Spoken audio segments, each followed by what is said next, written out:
والله يدعو إلى دار السلام ويهدي من يشاء إلى صراط مستقيم. Assalamualaikum warahmatullahi wabarakatuh. Waalaikumsalam warahmatullahi wabarakatuh. Bismillah, alhamdulillah, wassalatu wassalamu ala rasulillah wa ala alihi wa sahbihi wa mawala. Rabbi sholli sadri wa yassir amri wal 'uqdatam min lisani yafqahu qawli. Materinya apa hari ini, Pak? Bapak akan membahas tentang perjalanan ruh. Jika seorang anak Adam wafat, maka malaikat maut akan mencabut ruhnya dan memberikannya kepada malaikat rahmah jika ia seorang yang beriman. Malaikat maut akan memberikan kepada malaikat azab jika ia seorang yang kafir atau durhaka kepada Allah Subhanallahu wa ta'ala. Dalam sakratul maut, malaikat rahmah akan mendampingi orang yang beriman, dan malaikat azab akan mendampingi orang yang kafir. Mereka berbaris di sisi jasad si mayit sepanjang mata memandang, hingga datangnya malaikat maut yang akan mencabut ruhnya. Setelah ruh itu dicabut oleh malaikat maut, ruh itu diberikan kepada malaikat rahmah atau malaikat azab untuk dibawa ke atas langit menjumpai sang pencipta Allah Subhanallahu wa ta'ala. Ini adalah proses pencabutan ruh untuk orang yang beriman. Malaikat maut berkata kepada ruh, "Wahai jiwa yang baik, keluarlah menuju ampunan dan keridaan Allah Subhanallahu wa ta'ala." Maka ruh orang yang beriman itu pun keluar dari jasad dengan sangat lembut. Keluarnya ruh ibarat air yang lepas dari ujung daun. Ketika ruh itu dicabut, semua malaikat yang berada di bumi dan di langit mendoakan kebaikan untuknya. Ruh itu pun dibungkus dengan kain dari surga yang wanginya semerbak. Sekarang proses pencabutan ruh untuk orang yang kafir atau durhaka. Malaikat berkata kepada ruh, "Wahai jiwa yang buruk, keluarlah menuju kemurkaan Allah." Ruh itu tidak mau meninggalkan jasad, sehingga malaikat maut melakukan ruh orang yang tidak beriman dengan kasar. Rasa sakitnya seperti menarik besi cabang dari dalam daging. Besi itu ditarik hingga mencabik-cabik daging dan uratnya. Begitu rasa sakitnya. Ketika ruh itu lepas dari jasad, seluruh malaikat di langit dan bumi melaknatinya. Malaikat maut membungkus ruhnya dengan kain yang amat kasar dan baunya tak sedap. Aroma ruh itu pun lebih menyengat dari bangkai yang paling bau sekalipun. Ruh itu pun tak berlama-lama di genggaman malaikat maut. Dengan segera ia menyerahkannya kepada malaikat rahmah atau malaikat azab, tergantung dari keimanan si mayit. Ketika para malaikat rahmah membawa ruh orang yang beriman itu menuju Allah Subhanahu wa ta'ala, semua langit terbuka menyambut kedatangannya. Seringkali ruh melewati sekumpulan malaikat yang ada di langit.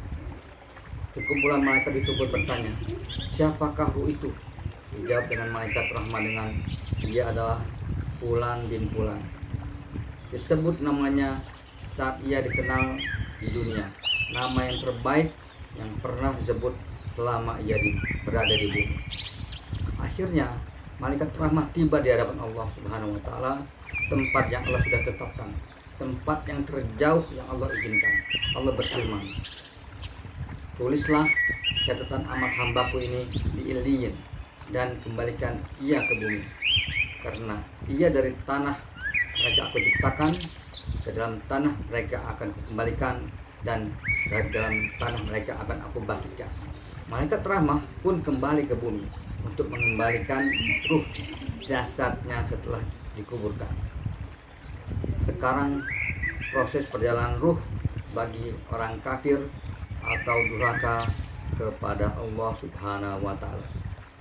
Ketika para malaikat azab membawa ruh orang yang kafir itu menuju Allah, semua pintu langit tertutup, tidak mau menyambut kedatangannya. Seringkali ruh melewati sekumpulan malaikat yang ada di langit.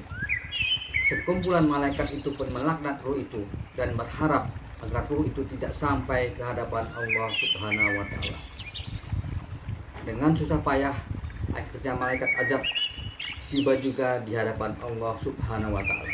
Allah berfirman, tulislah catatan amalnya di sijil, adapun ruhnya lemparkan begitu saja ke bumi. Maka malaikat azab pun melempar ruh itu ke bumi hingga ruh itu terlunta-lunta. Akhirnya dengan susah payah ruh itu kembali ke jasadnya di alam kubur. Bagi orang yang beriman, setelah orang yang terakhir meninggalkan kuburannya, dia akan mendatangkan tamu pertama di dalam kubur. Tamu tersebut adalah malaikat Munkar Nakir. Ditanya 3 perkara kepadanya. Pertama, siapa Tuhanmu? Kedua, apa agamamu? Ketiga, apa pendapatmu tentang seorang laki-laki yang kami utus menjadi nabi di antara kamu? Dalam hadis lain, ada pertanyaan yang keempat, yaitu apakah buku amalanmu? Pertanyaan pertama dijawab oleh orang yang beriman dengan Tuhanku adalah Allah Subhanahu wa Ta'ala. Pertanyaan kedua dijawab dengan agamaku adalah Islam. Pertanyaan ketiga dijawab dengan laki-laki itu adalah Muhammad SAW, nabiku. Aku mendengar tentangnya, aku percaya kepadanya, dan aku mengikuti ajarannya. Malaikat Munkar Nakir berkata, istirahatlah sampai hari engkau dibangkitkan.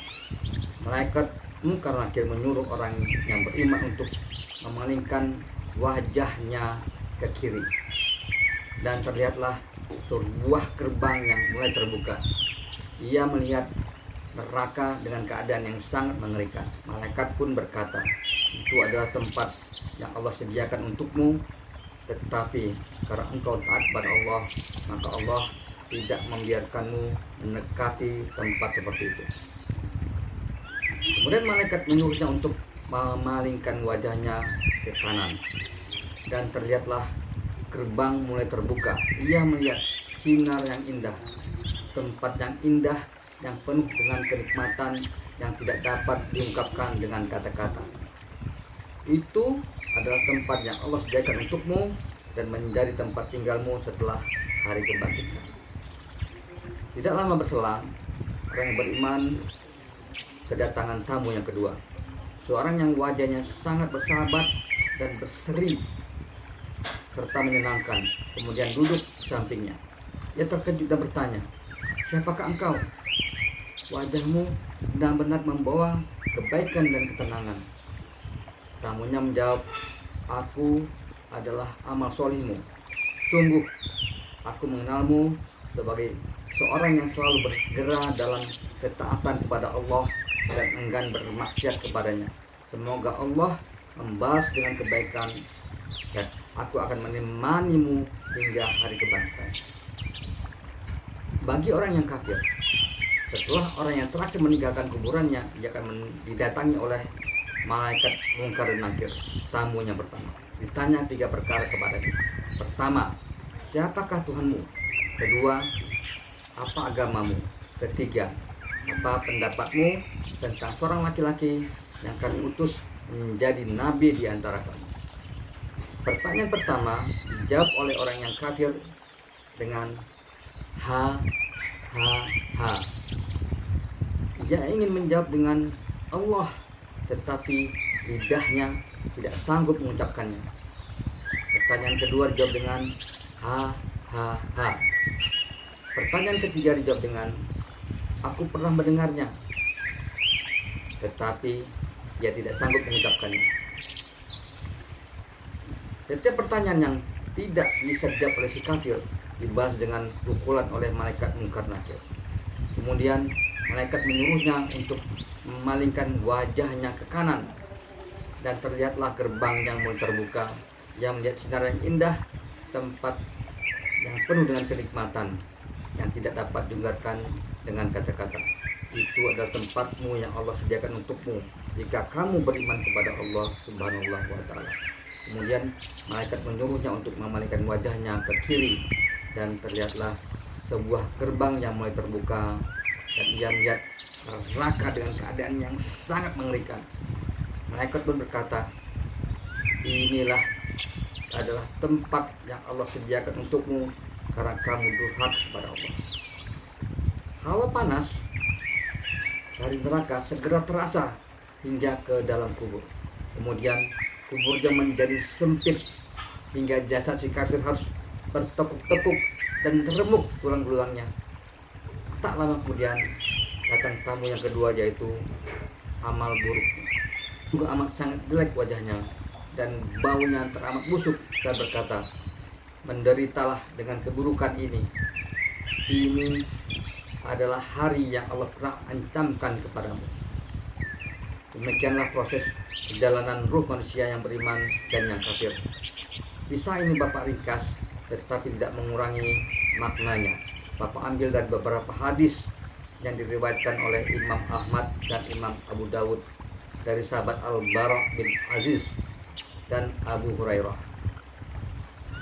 Bapak cukupkan sampai di sini pembahasan kita tentang perjalanan ruh. Semoga kita dapat mengambil pelajaran dari pembahasan kita ini. Wallahu a'lam bishawab. Subhanakallahumma wa bihamdik, asyhadu an la ilaha illa anta, astaghfiruka wa atubu ilaik. Assalamualaikum warahmatullahi wabarakatuh. Waalaikumsalam warahmatullahi wabarakatuh.